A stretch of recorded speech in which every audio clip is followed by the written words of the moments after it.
Gorgoni, who is the CEO of RS Puglia and chair of EUREGA, which is the European Regional and Local Health Authorities. We'll be joined also by Professor Dr. Simten Malhan from Baskent University, Ankara in Turkey, and Michele Cicchini, who is the Head of Public Health at OECD. So we'll have a discussion for around about an hour. We'll have a 20-minute scene-setting presentation by Jacqueline, and then we should finish around 4:30 CEST. So with that, I'd like to hand the microphone, the virtual floor at least, to Jacqueline Bowman-Bissato, who is going to set the scene for us. So thank you, Jacqueline. Welcome all, and please enjoy an interactive session. Yeah. Thank you so much, Ewan, and thank you to all who've arrived already today. Plenty more to come. This is an absolute pleasure to be kicking off this discussion within the EASO and broader community, particularly for those of us who are in the policy advocacy community. The reason I say that is because, and before I even launch into all of this, please ask your questions in the chat to get us going, because when we get to the table, it is a conversation, as those of you who have already participated in policies stakeholder sessions know very well. And also, this is the start of a journey. So we all have questions. I have plenty, and I'm sure so do our roundtable participants. Okay, so let's start by setting the scene. So firstly, actually, I'm going to ask you a question via Carmen. So is the value-based healthcare paradigm just another hype? Before I go through my take on it. You should have seen a poll being launched. Yeah. Excellent. So you'll see a form via Zoom, a poll. Please vote your level of agree or disagreement, and it will come up. We'll ask you again at the end.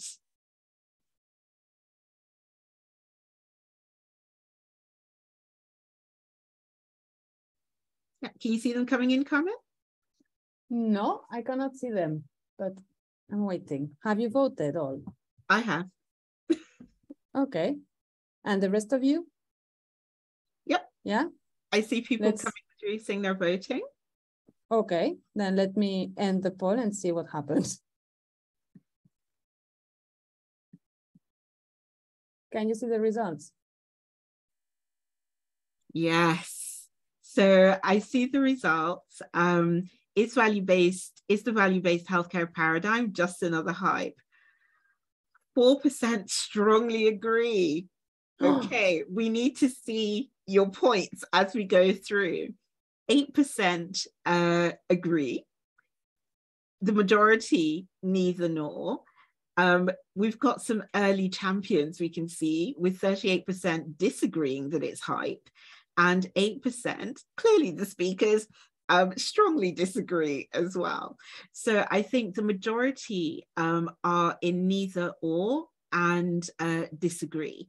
So clearly there's some work to be done. And to be honest, that's a big reason why we need to start having this discussion. So thanks as a starter. We will come back. So what I'd like to do, if I may, I'm clicking. Yeah, what I'd like to do is to talk a tiny bit about what is value-based healthcare.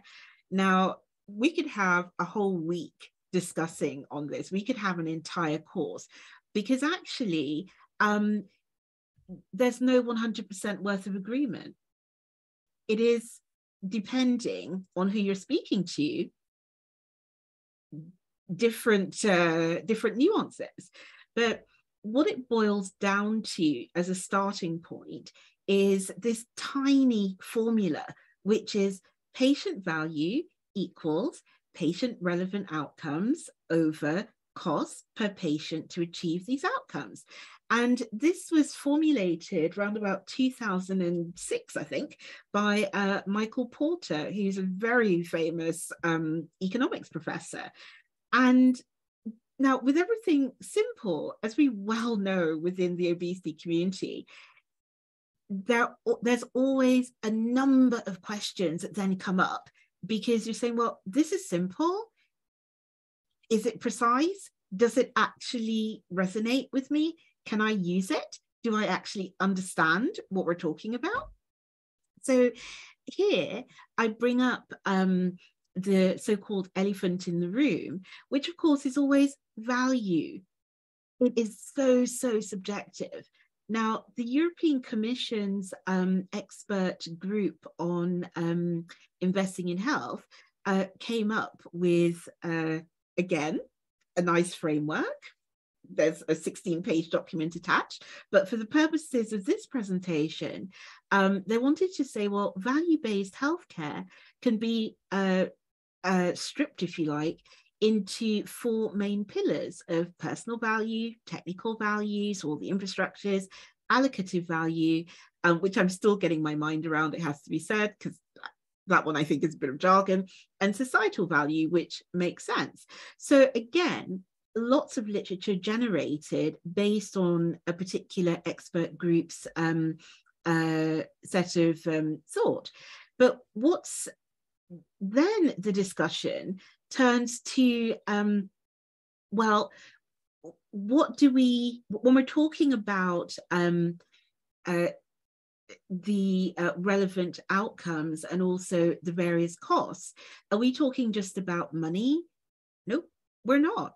We're actually talking about how do we have a healthcare system and beyond that actually, as Giovanni was saying in the warm-up, makes right choices. Because we're facing a system which is actually quite set in stone in terms of how healthcare systems work. So in terms of actually implementing value-based healthcare within this context, we have to start looking at things like, how to organize integrated practice units.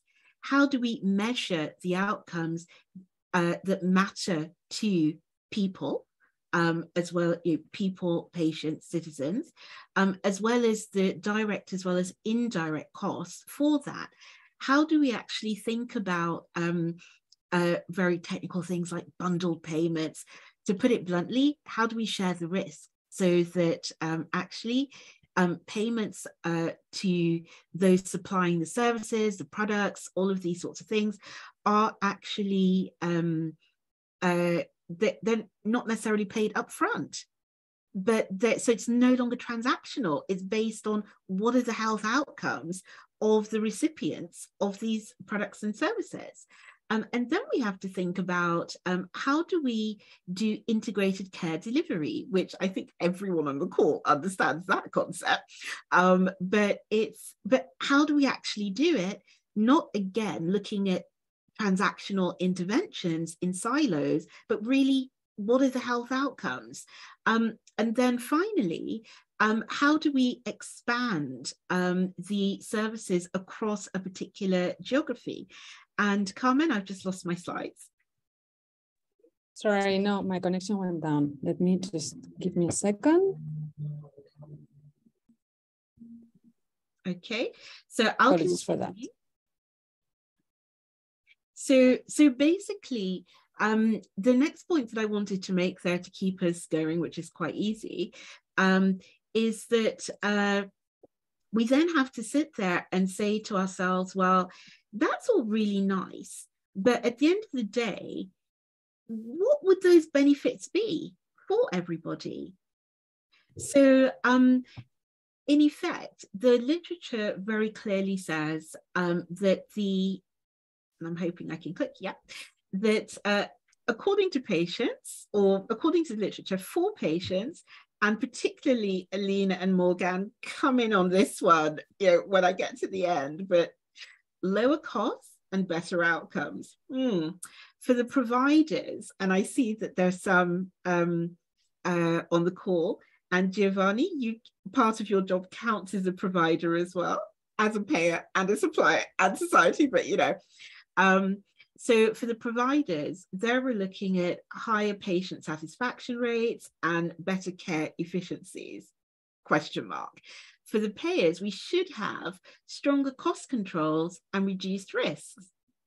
That's a whole conversation in itself. And then alignment with prices, with patient outcomes. That conversation is getting quite heated within certainly the policy world. And then reduced healthcare spending and better overall health. So that's what it's supposed to do. Our discussion will be, is it worth it for obesity or not? So that actually led me, going through all of this, it led me to say, well, why is it that this is such a hot topic, and particularly in the world of obesity? Well, from an EASO perspective, and particularly the policy perspective, we have a very, very clear policy ambition with real world impact. And that is to have obesity included within the UN NCD policy framework in 2025, when we have the UN General Assembly NCD high-level meetings. It's a long story that we can go into, but that is the objective. And what that means is that we're also wanting to have obesity national plans covering primary prevention, treatment, and long-term management implemented, or at least a framework, including resourcing across Euro region by 2030. It's not that tall an order if we're creative and we find the right way of looking at innovative financing mechanisms, because that's always the sticking point. And I put a big but here, because what I would say, speaking with various colleagues at EASO and beyond, the biggest elephant, the biggest barriers from obesity, but we'll get into this more in the discussion, and please ask your questions. We've got, what we're lacking is clarity of understanding of what is, and consensus, what is value-based healthcare, who does it benefit, really, clarity of understanding of the vocabulary, both for value-based healthcare and obesity. Then we're into the topic of rationalization of scarce resources. The biggest discussion that we've been having within the policy community is repeatedly, and who is going to pay for that? We already spend on all of the de facto complications of obesity. Health systems do not have the money. We have to be creative, and we have to prove our case as well in order to make that policy to practice change. Then, so economic change for obesity, economic case for obesity being included. And last but very much not least, because it tends to be, it really is horizontal, we have to connect the dots with the already prioritized medical complications of obesity. So to be very clear, we have to connect the dots with treating obesity will prevent up to 80% of type 2 diabetes, up to 20% of preventable adult cancers, 35% of ischemic heart disease, over 230 medical complications of obesity. So it's not about spending more money, it's about rationalizing resources and finding a way to make the system work. What have we been doing? Because this is not out of thin air, trust me. There's been a lot of hard work going in to learning and starting to get, what do we think about it? And is it worthwhile actually reaching out and making sure that the obesity community at large is really, in Euro region at least, is really rolling our sleeves up and seeing what we can do practically. So in 2020, we were really delighted to be one of the founding members of the European Alliance for Value in Health, which is Brussels initiated multi-stakeholder coalition, of which Giovanni's organization, Eureka, is actually one of the founding members and was the first chair, actually, as the first co-chair as well for the first year. And I think now we're about 14 or 16 organizations, plus our constituencies, really working out what do we mean by value-based healthcare, and how can we make this a reality? So very practical. EASO is also a partner in the IMI Sophia project, which our main work package is on shared value analysis. And there we're looking at right treatment to the right patient at the right time. And what does it take, again, for various stakeholders along the value chain, in terms of value-based healthcare value chain, what will it take for us to get behind this to improve health outcomes for people living with obesity? Now, 2021, as we all know, was the height of COVID, quite frankly. And during that time, there's been a big push towards not just talking academically about health system resilience, but really seeing what policies were necessary to bring us back post-pandemic or post-height of pandemic. So we worked within the Alliance to actually produce the policy paper, which is a discussion on health system resilience through the lens of value-based healthcare. So we can send you the links to all of those as well afterwards. And this is a kind of follow-up from that, because, of course, during that whole discussion, and in fact, it was a big discussion between Eureka and EASO at the time, saying, do we actually understand what we're talking about here? Really? If we sat multi-stakeholders in a room at different phases of their journey, would they be able to come up with solutions? Simple answer, nope. Because are they speaking the same language?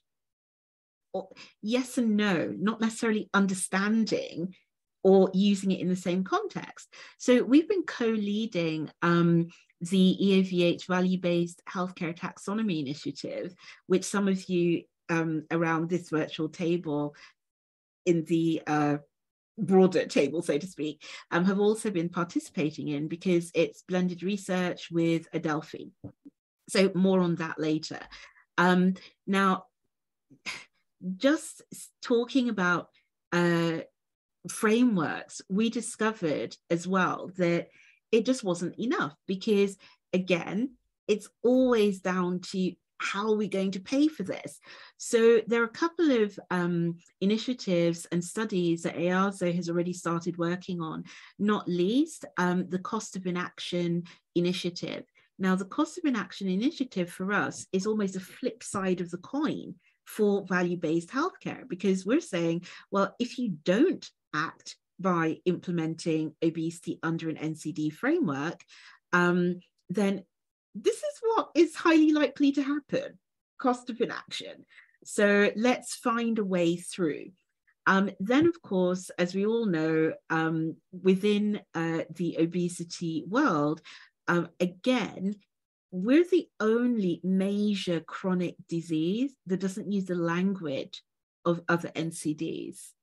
I could spend days on that, but let's just say that we've started the initiative to correct that and make sure that we can actually have discussions. We may or may not agree on everything in terms of the solutions, but at least we'll understand what the other person was talking about and we can contextualize it.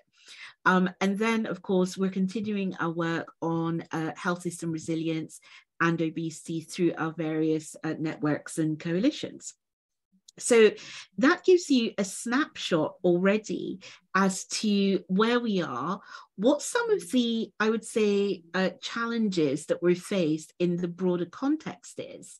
So now I turn back to Carmen before we move into Alina, Morgan for initial reactions to all of this. The question then becomes, Carmen? Yeah, sorry. The question is, can value-based healthcare support our work to address obesity within the NCD policy framework? And I'm going to launch a poll again. You will have the opportunity to answer if you strongly agree, you neither agree nor disagree, or well, you disagree or completely disagree. Let me launch the poll and give you some time to answer that question.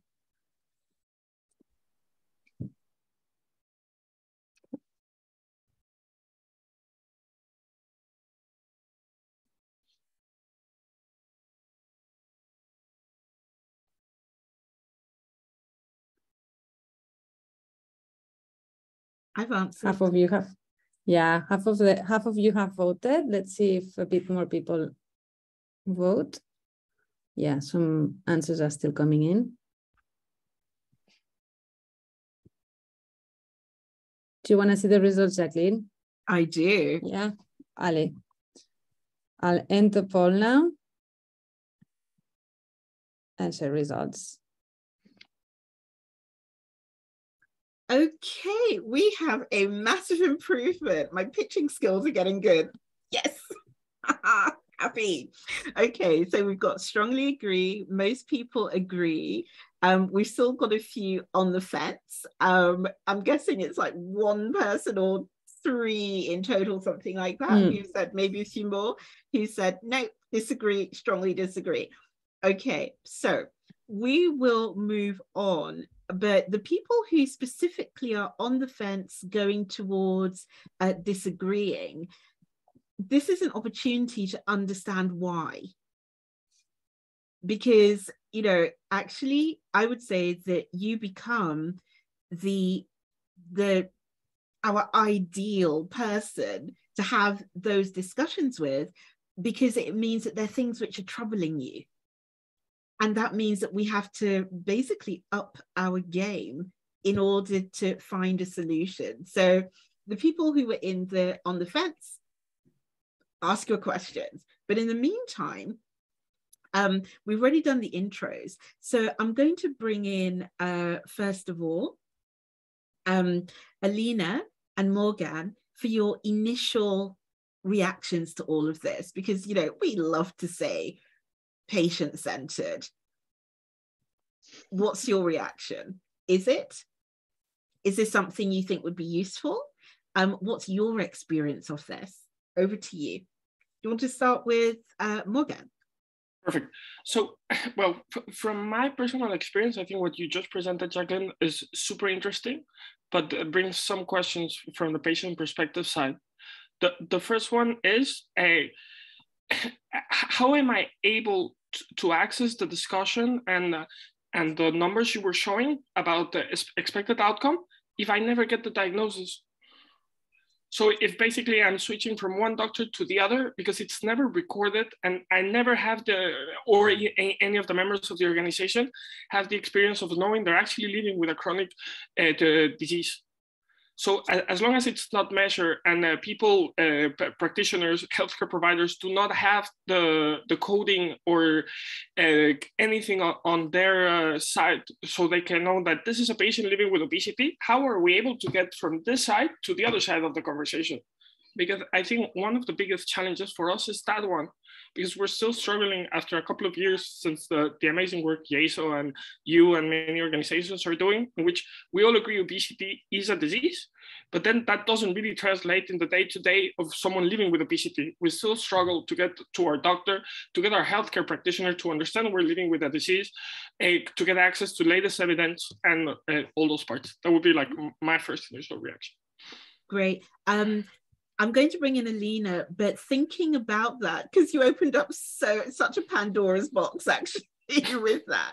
I'd like Giovanni, Simten, and Michele to have a think about how you would answer that one, about getting over the being included in the data, having access to the data, so medical health records and all of these things, and actually being able to get the diagnosis. Yep. So before we move there, Alina.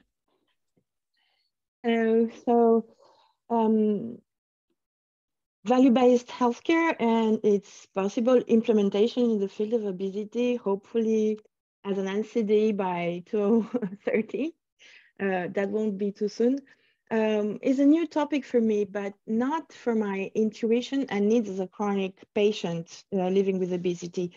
So thank you, Ewan and Jacqueline, for setting the scene for this red table. I'm happy to join you today. And I'm looking forward to learning a lot from this discussion, as everyone here. Well, as Jacqueline said, the numbers of obesity prevention are self-explanatory in rationalizing the resources and making the system work. The other day, I saw a webinar organized by the European Health Management Association with Professor Federico Lega from University of Milan. So he also said, put the setting of value-based healthcare, and there are challenges to be addressed at every step of the transformation the value-based healthcare asks for today. And I have first two-in-one question. How to make work the bundle payments with different medical specialties and health practitioners involved who are used to fee-for-service system. And also when some of the most important consultations in obesity management are less or not yet reimbursed in the first place for obesity, like dietitian and psychologist and adapted physical activity.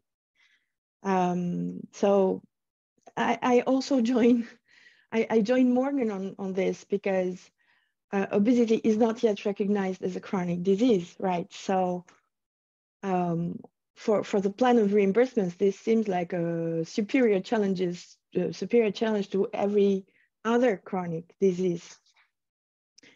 I also have quite a lot of some other questions, so you let me know if you want them now or during the discussion. During, because again, you have just opened up a Pandora's box, and I think that I am giving due warning to Giovanni. You are in the hot seat for a lot of this. That's all I can say. Okay, so let's bring in, as I said, before we get on to other questions and have the discussion. So I think for the first round, what it boils down to then from Morgan was, actually being in the system and having access. And I think I gave access to data and the correct data being collected. So if we start, I see Giovanni, your mic is on already. And then let's go to Simtan and Michele. Over to you, Giovanni. Okay, thanks, Jacqueline. Thanks for the starting and hard questions. Just to begin, yes, you mentioned in your previous intervention, you mentioned a beautiful word, journey, and you mentioned so many times. And value-based healthcare challenge, every value-based healthcare challenge, both for simple clinical condition and for so complex clinical conditions such as obesity, that's a disease container. It's not just a disease. A disease container needs to be a journey starting from value as a mandatory starting point, and ends to the cost and financial system. So about the first doubt on patient involvement on value, that's the starting point. If we want to leave a political decision maker to choose their own value, or the value they can afford, or the value they want to invest on, you have to start from value and from outcomes, and you need to involve patient. And how? Define value dimension is a scientific and scientific community, scientific and, or better, an ecosystem community question, as already happened with the pre-existing outcomes set from ICOM, not present for obesity, but present for cancer care, breast cancer, for dementia, for Alzheimer, and so on. But the methodology still imperfect, but it is valuable because it includes clinicians, scientists, and also patient perspective. That's the starting point to provide to political decision maker to decide which is your starting value concept to invest on, or you can afford previously. And as I said in the warm-up, obesity is a pandemic, and as all pandemic, a value-based challenge for obesity encompasses all the four meaning of value coming from European expert panel on effective ways of investing in health. Individual value, technical value present in Michael Porter pattern, but also allocative value, as said Sir Gray, and societal value. Exactly. I mean, I'm going to bring in, because we're going to come back to you on the money a bit later, and how we talk about those hidden costs. But here, I want to bring in Simten, if I may, because you've done extensive work within the Turkish environment on well, epidemiology, and actually charting how not just the prevalence, but how obesity within Turkey is actually affecting the broader life, as it were, of the country. So to come back to both Alina and Morgan's basic question, what's your experience? How would you think about starting to solve this?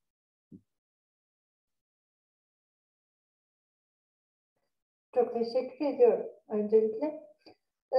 Evet, aslında hepimizin ortak problemi gibi görüyorum. Sadece Türkiye için değil. Türkiye'de de prevalans oldukça yüksek obezite konusunda. Ve biz bir yük çalışması da yaptık obeziteyle ilgili. Çünkü biliyoruz ki bu bizim için çok önemli bir problem olmaya devam edecek. Yani dünyada da nasıl pandemi olarak bunu kabul ediyorsak, Türkiye için de bir pandemi olmaya aday. Candidate to be a pandemic for Turkey. And at the moment, there is a significant amount that is being paid, and if we do not decrease this pandemic, then this amount will increase. If we can mobilize value-based healthcare, and if we can pay for value-creating items in the first place, I believe we will be using our resources in a more rational manner, because we definitely have evidence regarding this in our hands. And based on this evidence, we have made certain projections. And with these projections, we might be using our resources better in the future. And we wanted to see what type of a cost cut can we achieve if we use them effectively. It is, of course, very difficult, and it is not yet defined as a chronic disease. Together with ICD-10 codes in our own health system, we can see this, and we have a very large data source in our country. By using this data, in fact, we have value-based services, and we see the benefits that are obtained through these services. And when it comes to people implementing the policies, we can provide them something. Since 2008 in Turkey, in the reimbursement for drugs, we are using value-based methods. And we share the data with the government and take certain steps forward. However, these are not sufficient because this is only limited to the drugs and medicines dimension. However, there are several public health programs that need to be a part of the solution. And we have to look at the greater picture. And we can use these more correctly because the treatment does not only involve medications. And this is the dimension we lag behind, I believe. We are usually trying to treat it, not trying to prevent it. However, we all know that prevention is much cheaper than treatment. But for this, we do not allocate sufficient resources. We do not raise the awareness of the population. And value creation is possible. However, for this to happen, there needs to be higher health literacy, and we need to take those interventions into consideration. Yeah. And oh, sorry, go on. And several things are being reimbursed in Turkey because we have general health insurance. And for all the citizens living in Turkey are covered with this general scheme. Plus,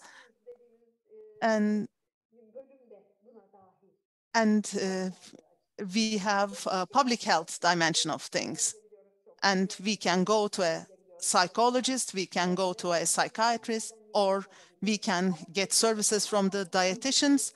However, as this is a general health insurance system, there is a wrong use of health services. We have a large population in Turkey. This is 85 million, and the latest statistics show us that even after the pandemic, in a year, per person, there are 7.2 physician admissions. And multiply 7.2 by 85 million, it is around 600 million of outpatient visits. And for sustainability purposes, we need to focus on value-based healthcare, and we have to focus on this as soon as possible. And I definitely attach a lot of importance to this. And policy makers need to be informed of this need on a constant basis. Excellent. There are a couple of things I'd like to pick up on actually, because, and I'm sure Lena wants to come in here as well, because of the whole point about, well, certainly in Turkey, you have had officially a chronic disease national plan on obesity. So primary prevention, early diagnosis, treatment, and long-term management since 2010, even though a lot of it came in really in practice in 2018. So even with that, what I understood you're saying is that, yes, it's great to have that structure, but the challenge really is about implementation. And again, as I pointed out in my introductory slides, this rationalization of all kinds of resources, and also going outside of pharmacological therapies to understand how obesity is really treated and long-term managed. So Alina, how does this fit in? And then I'm going to bring in well, I need to bring in Michele to find out your state of play. I'm coming. But in the meantime, Alina, how does this fit with your thoughts or the questions that you have already on where do we go with bundled payments? Because that's a big story within, or a big part of the discussion, certainly within the European Alliance for Value in Health. And I pushed back a lot because I felt that it was focusing too much on the money. What do you think?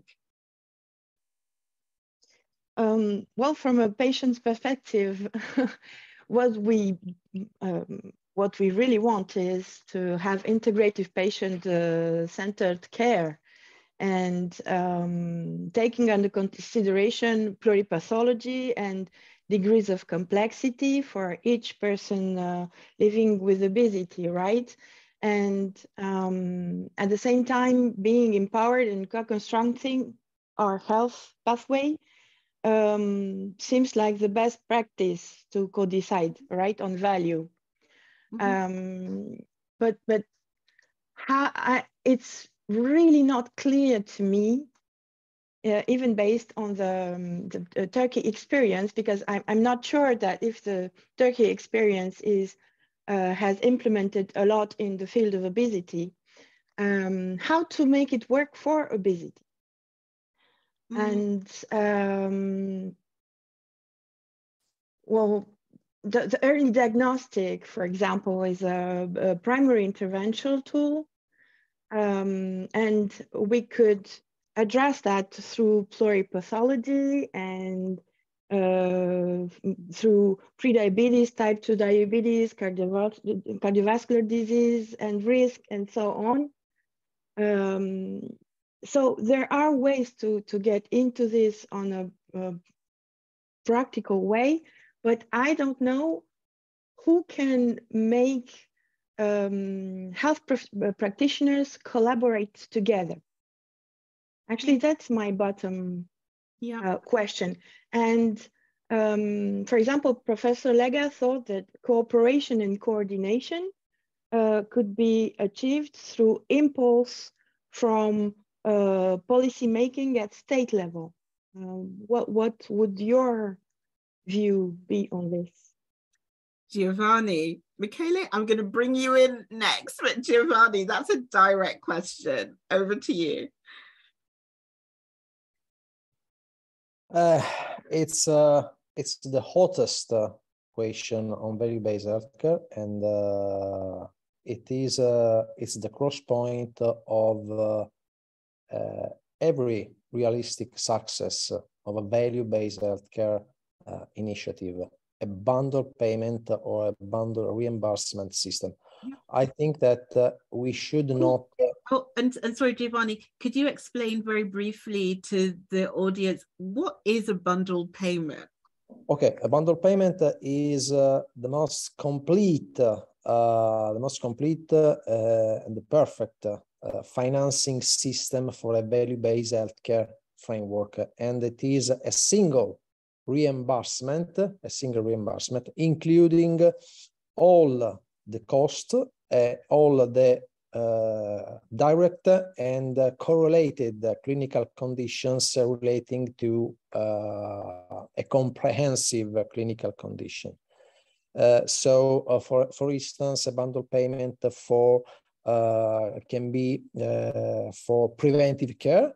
So, a bundle payment time-based to take care of elderly people for a year, including all their typical conditions for elderly people, or a bundle payment based on specialty care such as diabetes. So a single payment, a single reimbursement, including all the diagnosis interventions, all treatment interventions, all follow-up or wider care interventions regarding diabetes and other correlate conditions. I think that we should not point out from the scratch to a complete bundle payment, because we talked about a journey, and the value-based initiative is a cultural journey, and for this a long journey. Mm-hmm.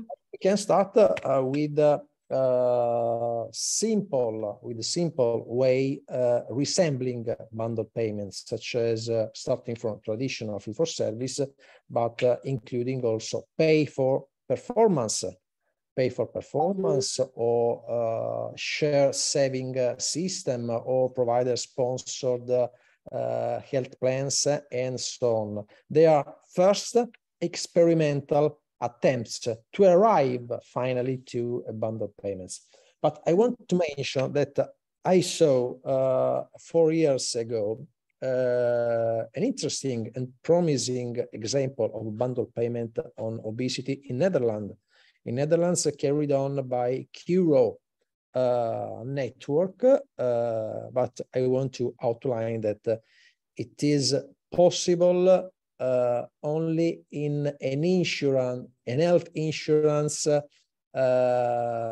system, not in a universalistic system from suddenly. And in that experience, an insurer paid a bundle payment from the first diagnosis until the 5 years after bariatric surgery to a provider that take care taking care of the patient. Is it perfect? I guess not, but it is an attempt. It's an exploring attempt. We need to start and we need to test. I guess that value-based healthcare is still the only way to fix access equity issues of health insurance systems and efficiency issues of universalistic systems. And an European or international point of sight, maybe that's the starting point of homogenization first and shy homogenization of different systems. We need to start. There is experiences already, imperfect and exploring. Explorative. Michele, right of reply. Where are you with OECD and the scanning in terms of what is there already, B, the access to data to go back to the original question, and of course C, different forms of, shall we say, gathering the data towards being able to establish those innovative financing frameworks. Over to you. Thanks, Jacqueline. Let me start by thanking for this invitation and saying hello to all the participants, given it's the first time I take the floor. Going back to your question, one of the key aspects of value-based healthcare is that we need to be able to measure outcomes of patients. That's something that other speakers before me also highlighted. As OECD, we are trying to give an answer to this need and try to give an answer that is cross-country comparable. Really at the heart of our activities as OECD, there is the need to produce data that is cross-country comparable, because only in this way we can identify best practices across Europe, across OECD countries, and understand what works and what doesn't work across context. One of the biggest investments probably that OECD countries have undertaken in the last few years in this area is the kickstarting of the Paris initiative, where Paris stands for patient-reported indicator surveys. The first output of this endeavor that started almost 5 years ago, a little bit more than 5 years ago, we think that can help countries in moving towards value-based healthcare payments. Yep. Specifically, as part of this of these surveys, we plan to collect data on what matters most to people. Let me give you a couple of examples. With the results from the survey, that will be a sort of repetitive exercise carried out on a regular basis, and it's called a little bit the PISA. Many of you may know OECD for the PISA, so the assessment of the educational system across country. We call Paris is the PISA of hospitals. We plan of healthcare systems, even better. We plan to collect information on how do people with chronic conditions, including obesity, feel about their own health. Do people with chronic condition and with obesity feel involved in the decision made about their care? To what extent these people are limited by the diseases that they have, including obesity, in participating in social activities?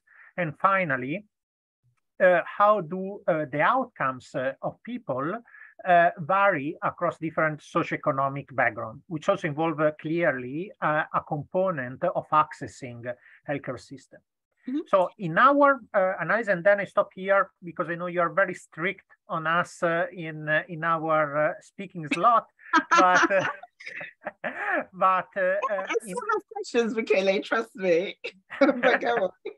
In our view, providing information on the outcomes is really the starting point on which we can build all the other pillars and components, including the issues related to financing, including issues related to data, for example, and the transfer of data, of patient data across the different provider of healthcare system and all the other components. Yeah. Okay. You just opened up a Pandora's box. That's all. Okay. So let's go. I see there's a question. So we've got a question to Michele, funnily enough. It's, could you name again the OECD's project of measuring the perceptions, feelings of people with chronic diseases with the healthcare systems? So that's Paris. Absolutely, it's the Paris Initiative. Yep, excellent. And we're also being asked, yes, Alina, how to access all of this, and could EASO centralize? Is that something that EASO could centralize? Alina, you read my mind, because my question actually related to this was, and feel free, ask, don't just type, Alina, speak up. But my question was absolutely around when Paris started a good few years ago. I was quite surprised to see that obesity wasn't in the same, well, I shouldn't have been surprised because that's where we were at that stage, but it was basically only treated within lifestyle. So I'm delighted to hear that perhaps things have shifted in this round, and that we can actually talk about it from the Paris perspective with the patient-reported outcomes and the patient-reported experience measurements as well. We can actually start talking about it in terms of the chronic condition / disease that it is. So if I understood correctly, that's what you're saying, and that we don't, this is like a Twitter quote now, but is that what you were saying, that we're no longer stuck within lifestyle determinants in Paris, and we're actually now having a serious conversation around obesity? As part of the survey, there are questions on patient weight and height. Now, do you classify this as treating the condition as a disease or not? I let you decide. Certainly, it will be possible to understand how patients at different level of body mass index feel and respond to the various questions and issues that I mentioned before. Okay. That's an improvement in itself, because we weren't even in there at the beginning. So that is an absolute improvement. That's definitely worth a tweet on that. So moving through then. Oh, I see another one. Let me just see. Okay, we'll come back to that, John, because I see I see your question. But moving through, when we're talking about, because I sidetracked you, Giovanni, as well, when we were actually at the point, and this is also for you, Michele, when we start talking about how at national level value-based healthcare needs to be implemented. I know you were saying as well previously, Giovanni, that in fact Eureka is part of an EU project, which I just love the way that you're describing living labs to look at value-based healthcare and obesity. Could you tell us a bit more about that, and how you think that can actually, I know it's not completed, far from, but how you think that the principles and the ambition of that can actually help us as a community, shifting that chunk of people on the call saying neither nor, and or we don't think that value-based healthcare can be useful for addressing obesity as a chronic disease.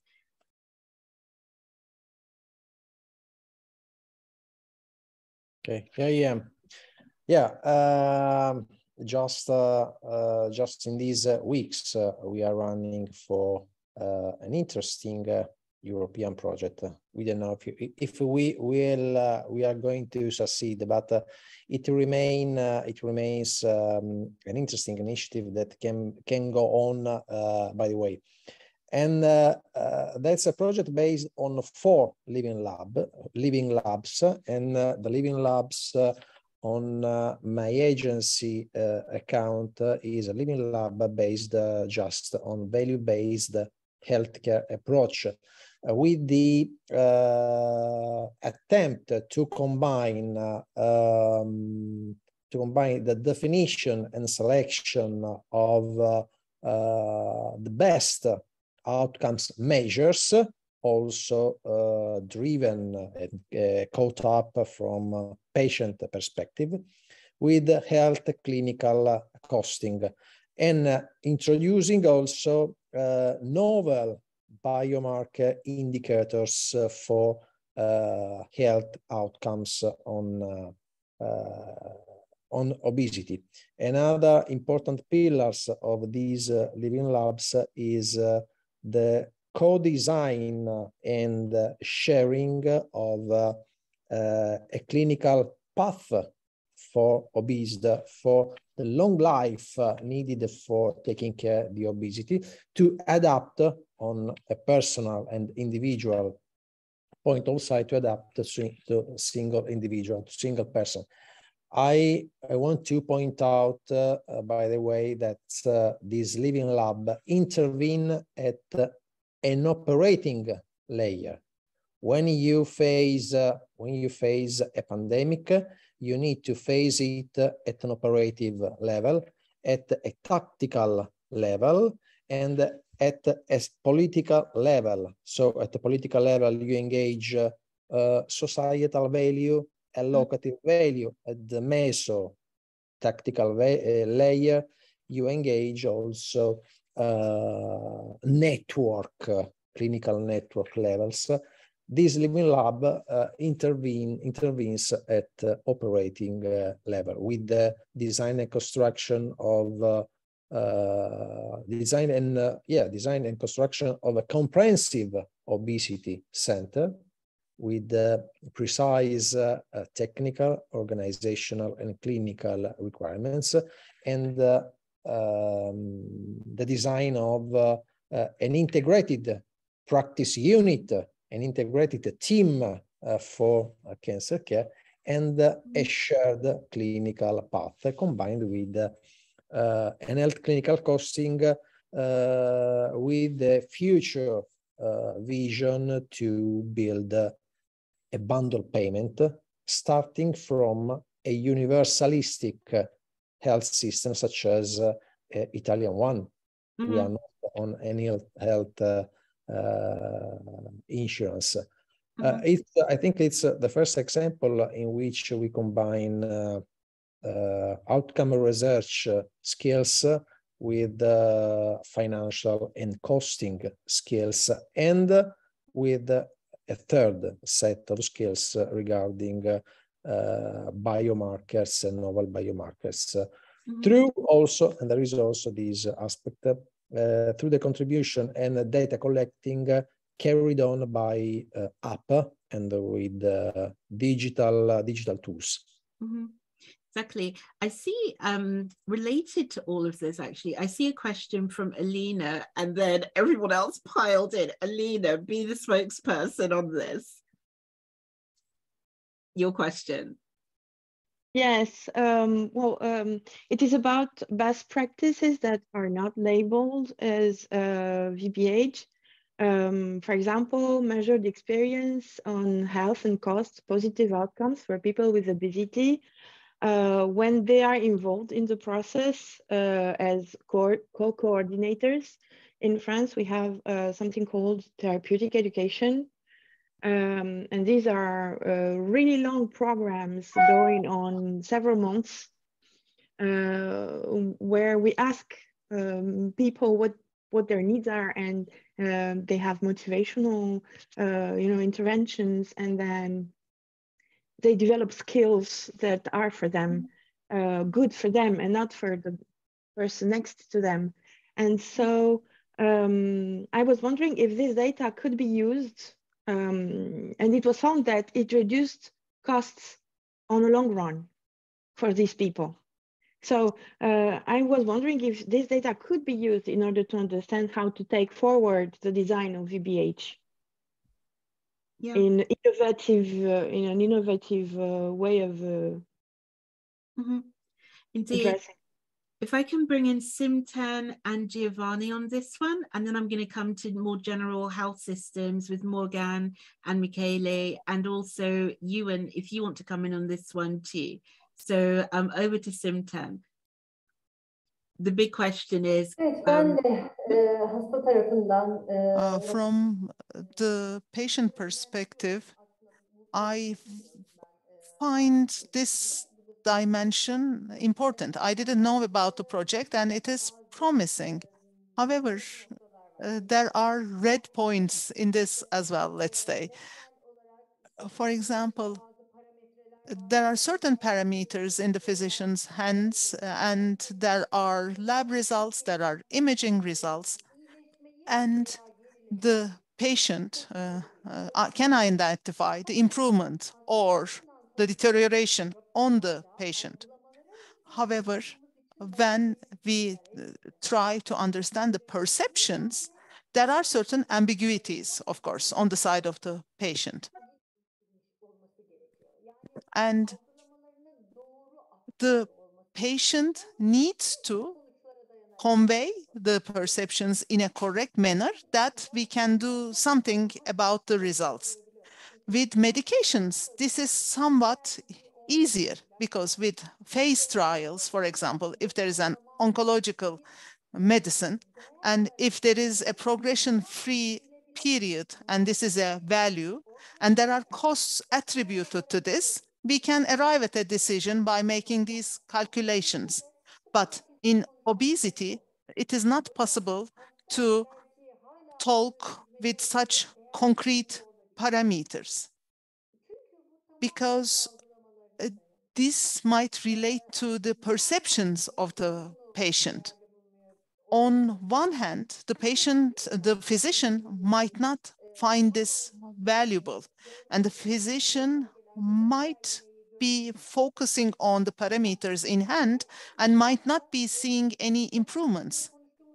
In addition to this, maybe the performance system might not contribute either. And we are talking about this in the dimension of smoking cessation in our country, for example. If a physician can help his patient stop smoking, this is a performance both on the side of the patient and the physician. But as the patient is compliant, he or she might further benefit from the health services. And this is by no means a punishment. It is rather a reward system. And has there been any such study on Turkey? No. However, this is a topic of discussion for us. This is a performance indicator. Yeah. At the moment, there are popular topics being discussed worldwide, like health coins, increasing these in the performance system, or in countries like ours where everything is reimbursed, maybe such a performance system should be made available to both the patient and the physician side. Then maybe a more value-based intervention can be identified. Yeah, I think you make such an really, really good point there, Simtan, because Michele and then Morgan, what seems to be coming back the whole time is how do we measure, and you brought this one up as well, Michele, how do we measure performance, systems performance? And what seems to be coming up as well is, are we even asking the right questions? Do the people who we literally, our mantra always is, Morgan, our mantra is always put patients at the center, but how if we don't know what we don't know? So I'll come first to Michele with performance measurements. What would you like to see? Because we have a very large, as you know, clinician community, as well as researchers in early career within EASO, and we have 140 plus collaborating centers of obesity management. So essentially, you know, the world's our oyster in terms of data collection. So what do you need in order to help build that comparable framework for VBHC? I think that we need two things. First, feedback from experts on how to fine-tune, translate into the local setting, the general principles that are defined at the central level at the OECD. And many practitioners, but also patients, are collaborating formally or more or less formally with the team in charge for this Paris initiative to design. Now the main design is pretty much done, but to adapt it to the local context and test it. The second type of inputs that this community, together with others, can give to the support the success of the initiative is certainly to participate if asked to participate. The information that are collected also on the ground. There are also questionnaires that are sent to providers of healthcare services. The more comprehensive is the response to the initiative, the more significant in terms of the coverage it is, the more granular the data becomes, and the better information we can provide. And this is information that can be used also by doctors, by people on the ground, to inform their daily actions. So it's really a relatively small investment in terms of time, but can help both the person that does it, but more in general, the community. Excellent, because, well, all I can say is, where can we sign up? You know, just let us know. And timelines as well for all of this. That's really important for us to understand as a community. Morgan, so you're kind of bridging between Spain and Latin America. How does this all sound for you, again, being a patient advocate and really trying to focus on the NCD policy framework approach? First of all, thank you, Jacqueline. I think it's been an enriching discussion. I learned so much, and thank you to all the panelists. Also, it's really empowering. From a Latin American Spanish perspective, I think I like taking my examples back to the basics. And the big basic is, how do I explain to my doctor that I'm living with a chronic disease? And that's a big challenge that people in Spain are living and people in Latin America are living. How do I get to my healthcare practitioner? For me, when I get to the expert, it means I basically lost the battle on how the healthcare system is designed, because it means he had 3 or 4 interventions. My disease could not be managed, so he has to send me to a specialist. So in this sense, on how we're creating the rewards to the system, and how we're creating for me to choose to identify as a person who lives with a chronic disease.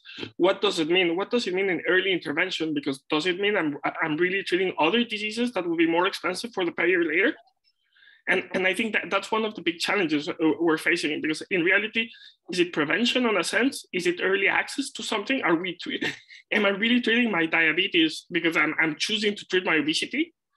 And I think for me, that's one of the big, my big challenge is getting people on the same page on that sense. Is are we here? Are we on a point in which the value that we're bringing to the table means that actually all of these complications are not going to come to this person? Why do we still continue to have conversations in which I'm someone who lives with a disease who needs to go and find a diagnosis for himself? And I think that's one of the strongest things on the perceptions that need to change, because every patient journey, it's different. And every patient, there's no standard of care I can find anywhere. If anyone has it, I would really appreciate to have it, because there's no way of me being able to talk to a healthcare practitioner and ask, how do you do it? Everyone has a different way of managing chronicity, and there's no way of me being able to share knowledge with Latin America on how they should be treated and what are the expected results a patient and a patient advocate can have in their different systems. That is a very, very clear message, which I think that participation, and I was speaking for you now, Michele, I'm about to bring in Giovanni because I see your mic on again as well, great. But what I'm thinking of is that participating in the coming up phases of Paris to get those points across would be extremely useful. And that's why I also mentioned the Latin America connection, because OECD. So we go outside of Europe as well. So you have a champion already, Michele, in LATAM and Spanish speaking. Giovanni, what do you need? Because both obviously Puglia, who's been working on various elements of really trying to implement how value-based healthcare works, but also as a payer, basically, at regional level, what do you need from the obesity community to help you help health outcomes for people living with obesity using a Vbhc approach? What do you need from us? We're all ears. Yeah, we need two things. First of all, the help to define a key outcome indicator. Let's bear in mind that all successful value proposition in other business sector, not for healthcare. You can think about Amazon. Every successful value proposition is always simple and needs just few indicators, even though imperfect. Let's pay attention. We cannot get drunk of data because data collecting is expensive and is too much lasting. Second help we can have from obese patients community is the feeding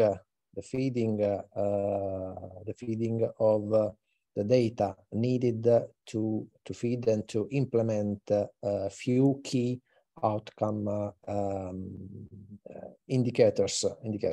Mm-hmm. And third of all, pressure, advocacy, and lobby intervention at national and international level for special, even though tentative initiatives to establish first bundle or partially bundled payment for obesity. I said previously, we have already some imperfect but encouraging and promising initiatives. Excellent. I mean, that is such a clear call to action. And Simtem, what do you need from us collectively to help you in Turkey?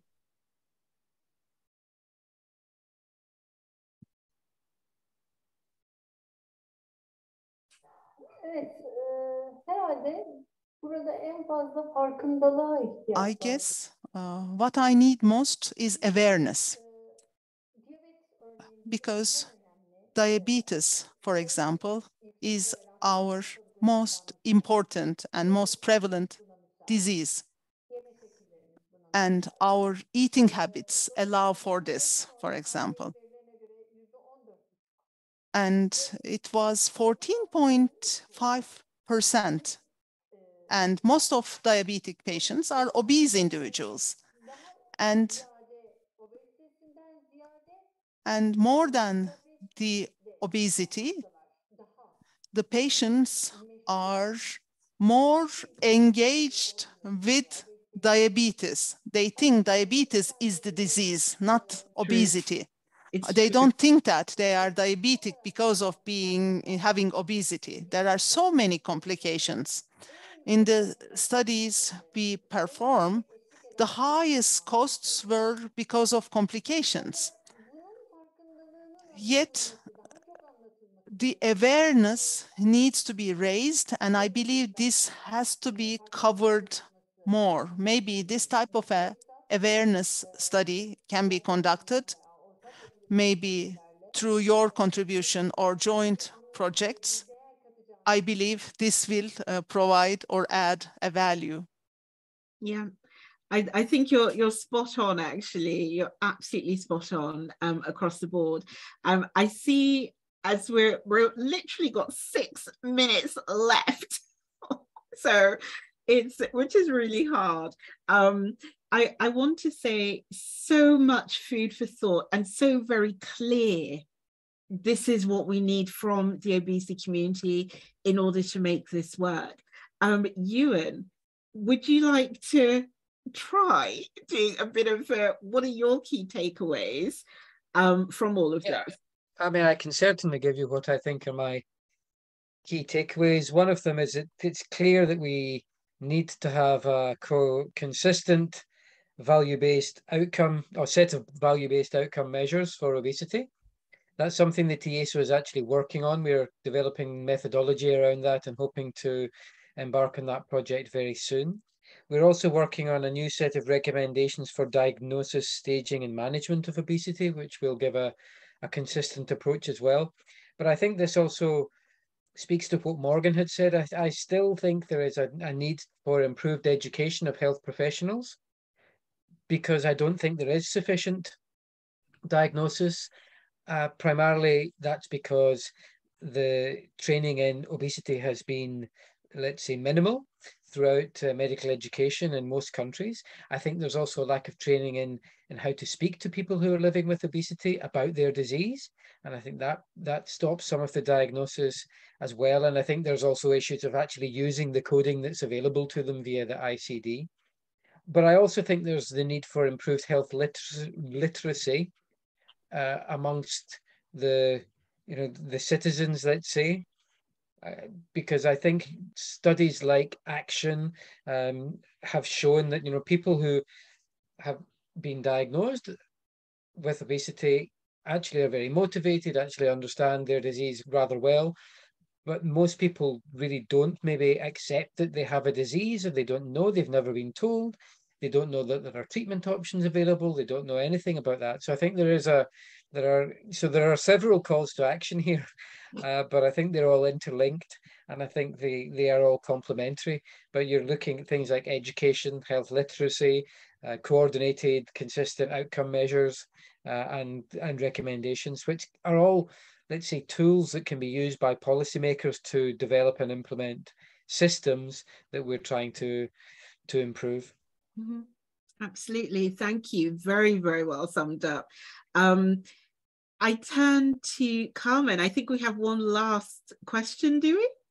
I do have one last question for you. The question, I'm not going to display the slide because it's not necessary, I don't think. It's, would the value-based healthcare model improve the quality of life of people living with obesity? And I'm going to launch the poll. It might be more clear when I do that. Let me find it here. Okay. So there you go. That's my question. I start seeing answers come in. I feel like we should have like a countdown or drum roll or something. Next time, Jacqueline. I'm sure there's an app you can attach to Zoom for that, but we'll have to imagine for this time. Yeah, indeed. Some answers are still coming. Yeah. Maybe a couple more seconds. Do you want to see the results now? Yes. Yeah. You've got 2 minutes left on the call. Okay, let me end the poll and share the results. Great. We have seen a massive shift. Great. So on that note, I'm so happy. So on that note, I would say a massive, massive thank you to all of our participants, interventionists, as it were.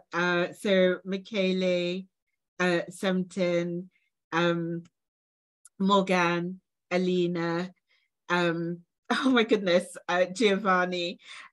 Also, very, very warm thank you to our simultaneous interpreters as well, Sule and Ezra. You've done an outstanding job for us as usual. Thank you, Ewan. Oh, Alina, did I say your name? I hope I did. Okay, great, great, great. It's the end of a long day. And thank you so much to Carmen as well for getting us through.